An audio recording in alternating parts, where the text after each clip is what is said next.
For the last few years, the public feeds of some of South America's biggest pop stars and influencers have looked exactly like what the internet expects from viral fame.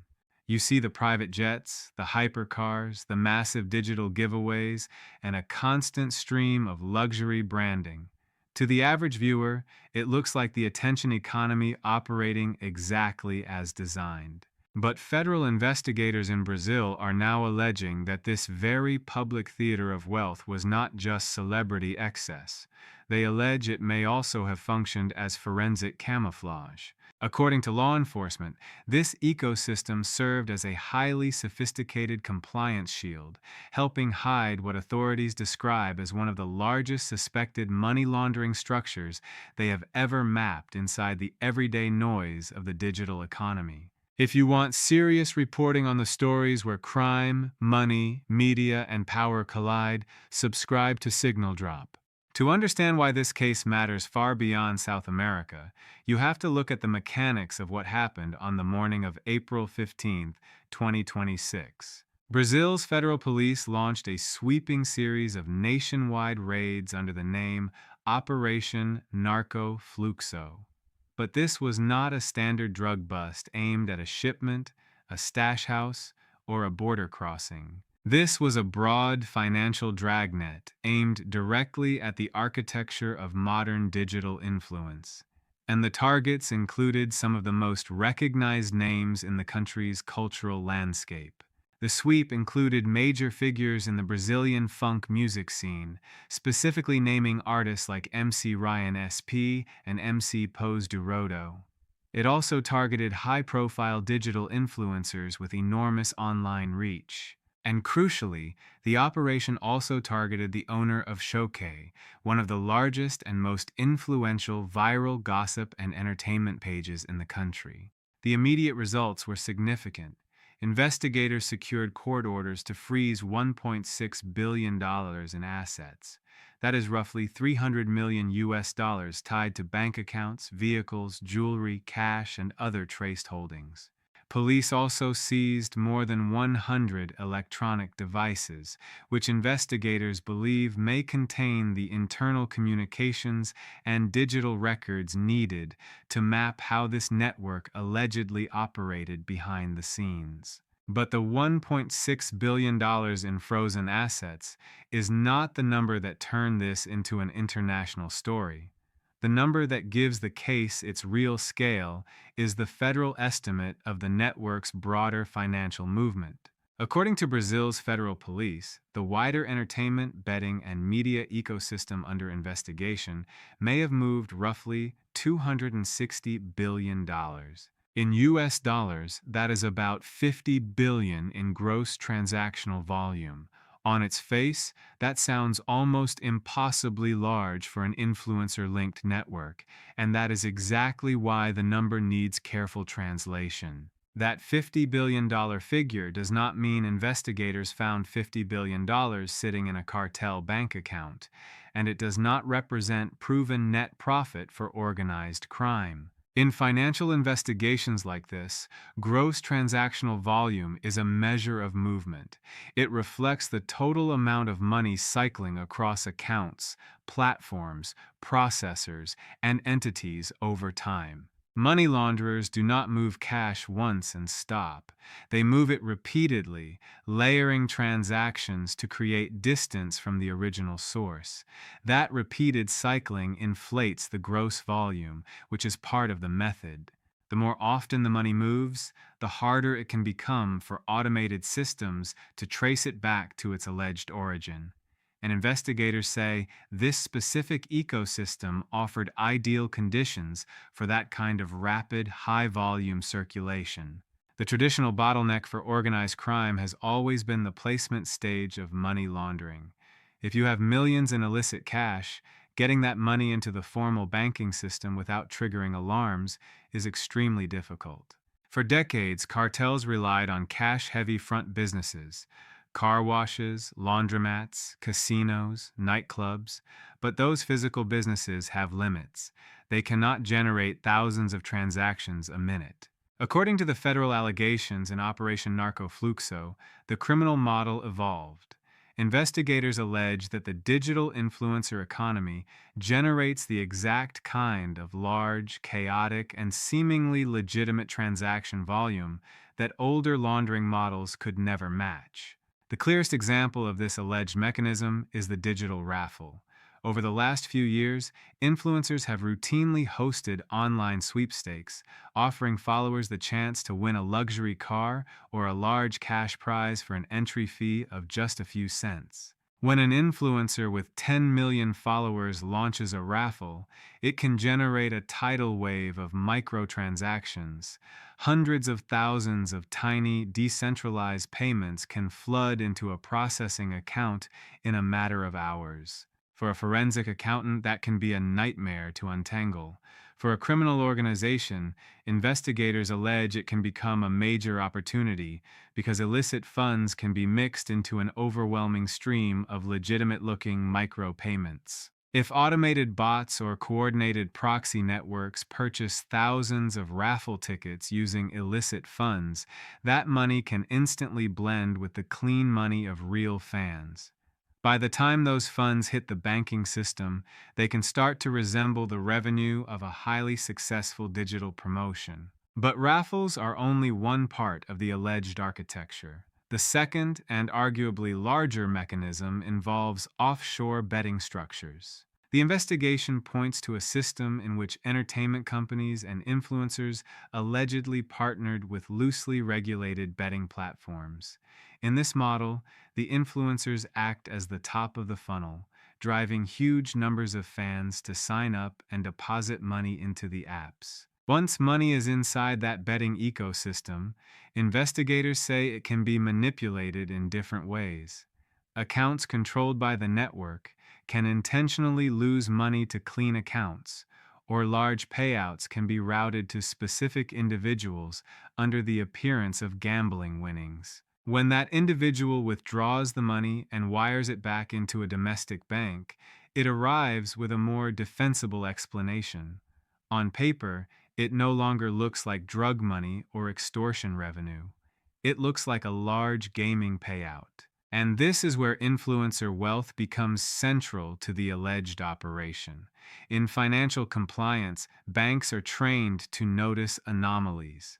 If an ordinary person suddenly receives a $2 million transfer, the account is likely flagged immediately. But if a famous pop star or viral influencer receives that same transfer, automated systems may treat it differently. The logic is simple.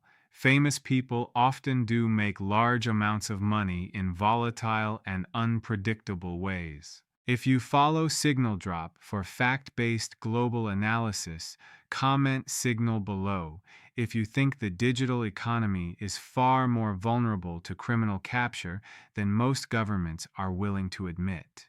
The public fame itself becomes part of the shield. Investigators allege that the constant displays of luxury, the diamond chains, the custom sports cars, and the heavily publicized tours may have served a distinct operational purpose. They create a baseline expectation of extreme wealth. When someone already appears impossibly rich in public, sudden financial flows do not look unusual. They just look like another successful month in the influencer economy. But to maintain that shield, the fame has to keep working, and the public narrative has to stay intact. That is where viral media and gossip platforms allegedly enter the picture, and why the targeting of Showcase ownership is such a consequential detail in this operation. A giant gossip page is not just a place for celebrity rumors. In the modern internet economy, a platform with tens of millions of followers is a powerful distribution machine.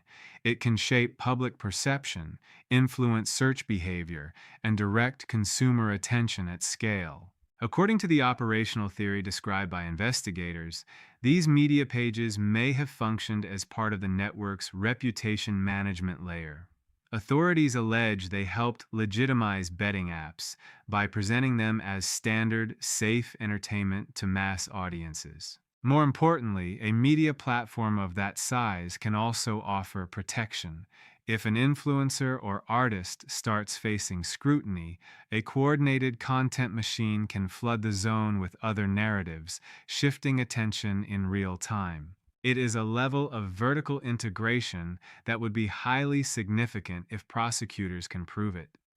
The allegation is not just that individuals were paid, but that culture, media distribution, and audience monetization may have been tied together inside one broader financial system. However, identifying a structural vulnerability is very different from proving a criminal conspiracy in court. And this is exactly where the case will face its hardest tests. It is vital to say clearly that all of the accused individuals and entities deny wrongdoing. Defense teams have publicly argued that allegations made during a raid are not convictions, and that the scale of the government's claims does not by itself make those claims true. The defense in cases like this usually rests on two major arguments: commingled funds and lack of intent. Artists like MC Ryan SP and MC Poze do Rodo are commercially successful in their own right. They stream music, perform live, and sign legitimate endorsement deals. The defense will likely argue that their revenue is overwhelmingly lawful, and that if illicit money moved through their accounts or affiliated businesses, it did so without their knowledge or criminal intent. And proving intent is the hardest barrier in most money laundering prosecutions. The government cannot merely show that suspicious money touched an account. It has to prove that the person receiving it knew what it was and took part in disguising it. That is one reason investigators seized more than 100 electronic devices during Operation Narco Fluxo. They are looking for the internal messages, files, and transaction records that could separate loose association from deliberate coordination. According to reporting on the case, federal police are also relying heavily on a 300 gigabyte iCloud backup reportedly secured before the raids. Investigators say that backup provides a unifying map. They believe it helps connect earlier trafficking probes to crypto-linked movements, offshore shell entities, and the day-to-day operations of entertainment businesses caught up in the sweep. If that digital evidence holds up in court, it could significantly change how governments think about the intersection of entertainment, platform culture, and finance. And that is why this is not just a Brazil story. The American relevance is hard to miss. Nearly every structural element investigators say was exploited in Brazil exists, at even larger scale, in the United States and Europe. The American digital economy is saturated with influencer wealth theater. Online giveaways, lightly regulated gambling-style products, algorithmic gossip amplification, and the aggressive monetization of parasocial loyalty are all familiar features of the internet. That does not mean the same criminal structure exists everywhere, but it does mean the underlying vulnerability exists. A digital environment where legitimate audience income and opaque financial movement can become difficult to separate. What Operation Narco Fluxo suggests is that organized crime may have adapted to the incentives of the digital age. It no longer has to remain on the margins of the formal economy. If the allegations are proven, the model looks less like old-school street laundering and more like a hybrid of venture capital, digital marketing, media buying, and platform-era monetization. In other words, investigators are alleging a criminal system that buys access to audiences, borrows the credibility of famous faces, and uses the frictionless payment infrastructure of the mobile internet to clean money at scale. The biggest revelation here is not that online wealth can be staged. Most people already understand that some part of influencer culture is performance. The deeper issue is whether social media, offshore betting, viral media distribution, and influencer branding have together created an environment that is unusually well suited to laundering money, legitimacy, and public trust at the same time. It is an environment where illegitimacy can be masked by popularity, and where the sheer volume of digital noise may provide better cover than a traditional shell company ever could. Subscribe to Signal Drop and turn on notifications for more serious breakdowns of the global stories reshaping power, money, and influence. The investigation in Brazil is ongoing. The accused maintain their innocence, and it may take years for the courts to sort legitimate entertainment revenue from what prosecutors allege were criminal flows. But one thing has already changed. Regulators now have a working blueprint for what this kind of alleged digital laundering architecture can look like in practice. And if investigators are right that one cultural ecosystem could allegedly be used to process tens of billions of dollars in gross financial activity, then the question is no longer whether the attention economy can be exploited. The question is, how many other digital celebrity economies are vulnerable to the same model right now?